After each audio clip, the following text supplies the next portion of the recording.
शिव कृपा, भगवान शंकर की अनुपम कृपा, भक्ति। नागमणि केवल दर्शन कर रहा, केवल कुछ नहीं करा, उसको सुनाई ना देवे, परंतु केवल दर्शन।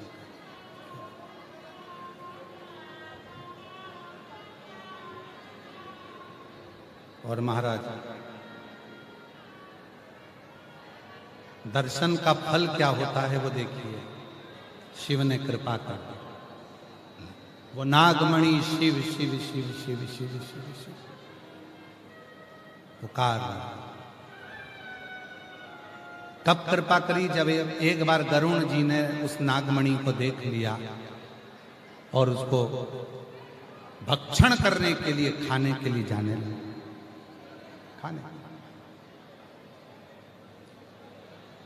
जब वो नागमणि को गरुण खाने के लिए जाने लगा, तब भगवान शिव का स्मरण गया कि मैं, वो नागमणि तो मुझे भज रहा है, मुझे देख रहा है, मुझे दर्शन कर रहा है, और गरुण उसको खाने जाओ।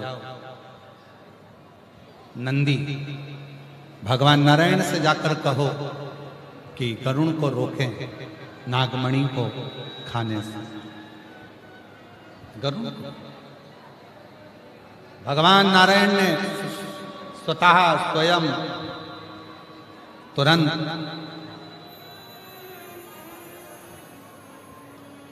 गरुण को बुलाया। गरुण, जिस नागमणि को तू खाने के लिए जा रहा है उसको मत खा, वो शिव की भक्ति कर रहा है, शिव का दर्शन कर रहा है।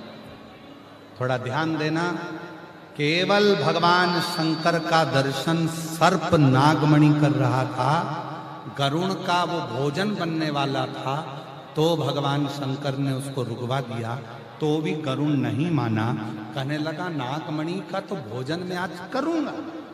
और भगवान नारायण का भी ना कहना मानकर गरुण जो गया, शिवजी नागमणि को उठाकर अपनी भुजा पर रख लिया। जैसे ही भुजा पर रखे, गरुण देखता रहा, चरणों में पड़ गया, अब मैं इसको नहीं खा सकता। शिव पुराण कहती है, अगर कोई जल ना भी चढ़ाए, बेलपत्री ना भी चढ़ाए, भगवान शंकर के मंदिर के सामने जाकर केवल खड़ा ही हो जाए या उसका दर्शन मात्र कर लेता है, तो भी शिव उसकी रक्षा करना प्रारंभ कर दिया, तो भी शिव रक्षा।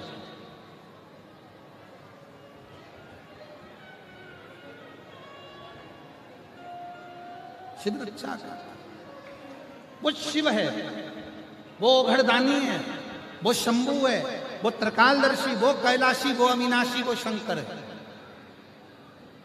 वो साधारण नहीं है। केवल मंत्र बोलोगे तो शिव मिलेगा,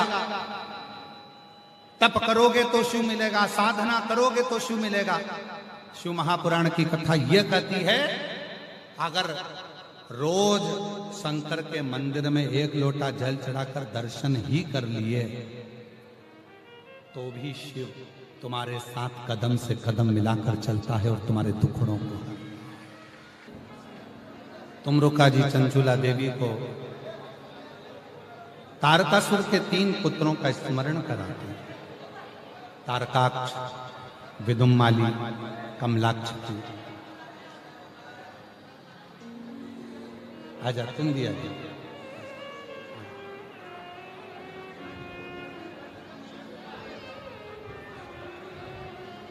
तीन पुत्रों का स्मरण कराते हैं। ये 3 तारकासुर के बेटे तारकाक्ष, विदुम्माली, कमलाक्ष की ऐसे हैं, जिन्होंने तप कर कर 3 पुरियों का निर्माण करा, 3 महल बनाए, 3 नगर बसाए, तीनों में निवास किया।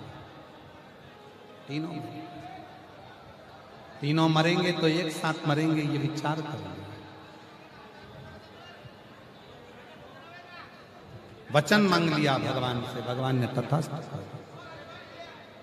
जब बहुत उपद्रव होने लगा, तब मेरे भगवान शंकर से प्रार्थना, शिव जी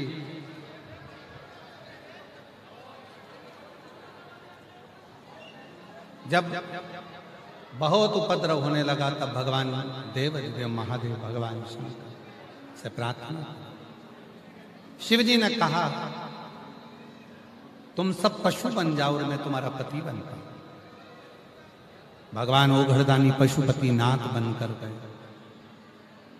तीनों तारकाक्ष, विदुम्माली और कमलाक्ष की तीनों का संहार किया।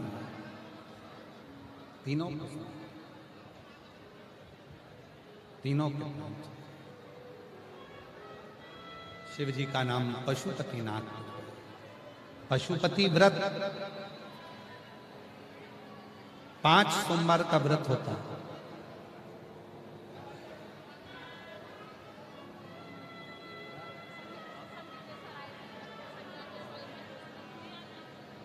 कोई बात नहीं, आज आ गए ना, कल नहीं आए तो आज आ गए।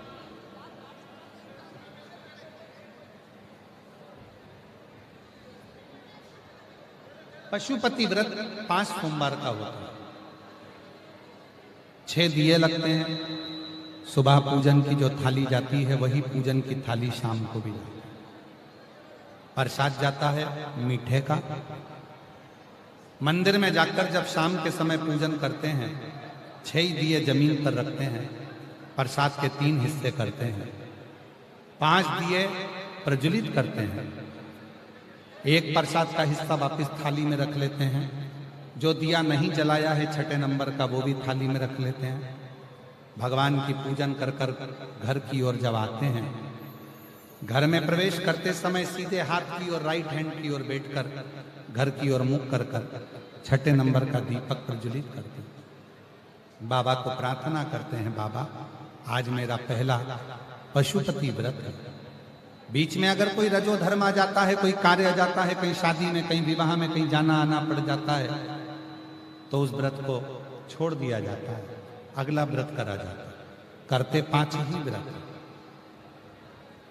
जो 5वें नंबर का व्रत पड़ता है सोमवार का पशुपति, उस दिन एक श्रीफल, 108 चावल के दाने या मूंग के दाने या बेलपत्री या फूल की पंखड़ी कुछ भी लेकर जाए।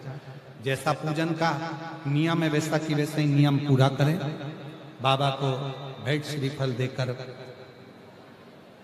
6 दिए रखकर प्रसाद के 3 हिस्से कर कर वैसा की वैसा ही पूजन करें और बाबा को विनय करें। वापिस आए, फिर वही 6ठा दिया दरवाजे पर लगाएं, बाबा से विनती करें।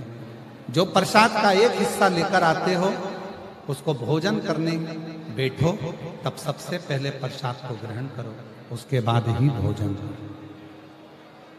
बाबा से निवेदन करो, बाबा आपकी मनोकामना पूर्ण करे। ऐसे पशुपति व्रत करना चाहिए। और ऐसा नहीं कि पशुपति व्रत 1 बार 2 बार 3 बार, हम तो यहां तक कहेंगे हर 2-3 महीने में घर का कोई ना कोई व्यक्ति अगर पशुपति व्रत करता रहता है तो उस घर में कभी विपदा नहीं आती, कभी कंगाली नहीं आती, कभी संपदा की कमी नहीं आती। पशुपति व्रत करते रहे, करते। शिव आगे वर्णन आया, 12 ज्योतिर्लिंग का स्मरण कराया। महाराज तुम रुका जी चंचुला देवी को ईसर गोरा के साक्षी में श्री सोमनाथ जी का वर्णन करते हैं। चंद्रदेव पर काया का रोग हो जाता है, उस काया के रोग से भगवान शिव उनको मुक्त करते हैं, तो शिव जी का नाम सोमेश्वर नाथ हो जाता है। बोल सोमनाथ भगवान की। फिर वर्णन आया है श्री मल्लिकार्जुन का। षडानंद कार्तिक के रुष्ट होकर चले जाते हैं, जिनको मनाने के लिए स्वयं शिव और पार्वती जाते हैं और मनाते हैं। भगवान मल्लिकार्जुन के रूप में विराजमान होते हैं।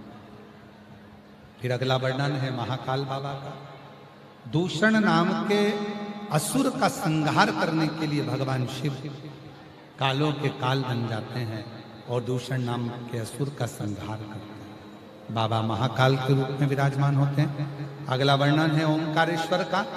विंध्य नामक पर्वत के तप करने पर भगवान ओंकारेश्वर के रूप में विराजित होते हैं।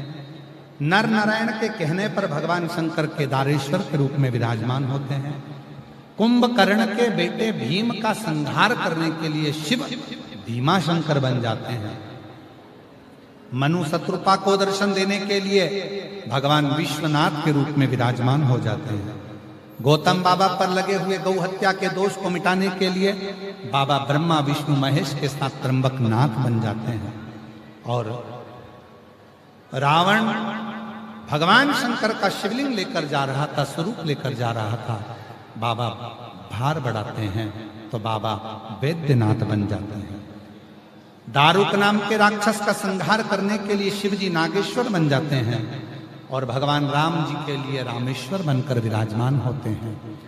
सुधर्म नाम के ब्राह्मण की 2 धर्मपत्नी थी, सुदेहा घूष्मा। घूष्मा के बेटे को भोलेनाथ जीवित करने के लिए कृष्णेश्वर महादेव के रूप में विराजमान हो जाते हैं। ऐसे 12 ज्योतिर्लिंग का चरित्र जैसे ही चंचुला देवी ने श्रवण करा, तुमरुका जी के मुख से बिंदुक ने श्रवण करा, प्रेत योनि से मुक्त हो जाता। चंचुला देवी हाथ जोड़कर कहती है, मुझे मेरे पति के लोक में जाना है, अखंड सौभाग्यवती होगी।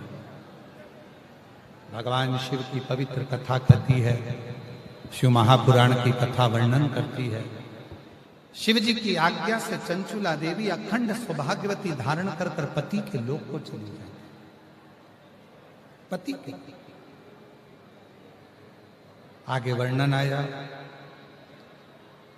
भगवान देवादिदेव महादेव कथा का विराम जब हो रहा था तो स्वयं शिव अपने मस्तक से बेलपत्र उठाकर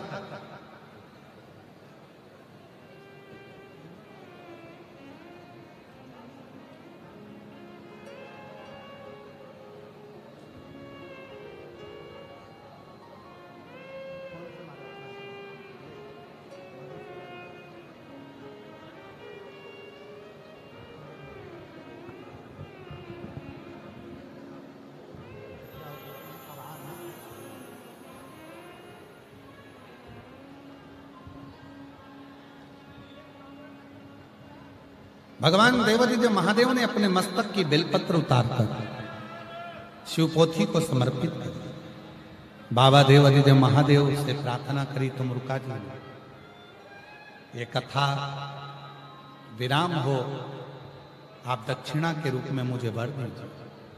शिव जी ने वर दिया। कलिकाल में जो भी शिव महापुराण की कथा को हृदय से, चित्त से, मन से बैठकर श्रवण करेगा, मन की कामना से जो मांगेगा, शिव कहते हैं मैं उसको पूर्ण करूंगा। ये कलिकाल में शिव महापुराण की कथा ही एक सार होगी जो संसार में रहने वाले मनुष्य के दुख को, कष्ट को समाप्त करेगी, भक्ति प्रदान करेगी, विश्वास प्रदान करेगी। ऐसी पवित्र कथा श्री बहिरमदेव शिव महापुराण सेवा समिति आरणी यवतमाल द्वारा चल रही थी, जिसका आज विराम होने जा रहा है। आप सभी ने बड़े भाव से इस कथा को श्रवण किया। हृदय से पूरी समिति ने, पूरी प्रशासन ने, यहाँ के आमदार खासदार सभी ने मिलकर इस पवित्र कथा को दिव्यता प्रदान करी। बहुत साधुवाद दूं मैं आप सभी को, पूरी सरकार को, पूरी प्रशासन को, यवतमाल के सभी अधिकारीगण को, जिन्होंने इस कथा को संभाला। सूचना मिली दत्त शिखर के माहूर के महंत श्री मधुसूदन जी भारती जी मालक महाराज, जिनका कल देह त्याग हुआ और दत्त भगवान के चरणों में उनका स्थान हुआ। 5 बार शांति मंत्र ओम नमः शिवाय का स्मरण करेंगे और उनको श्रद्धांजलि स्वरूप स्मरण करेंगे। ओम नमः शिवाय। ओम नमः शिवाय। ओम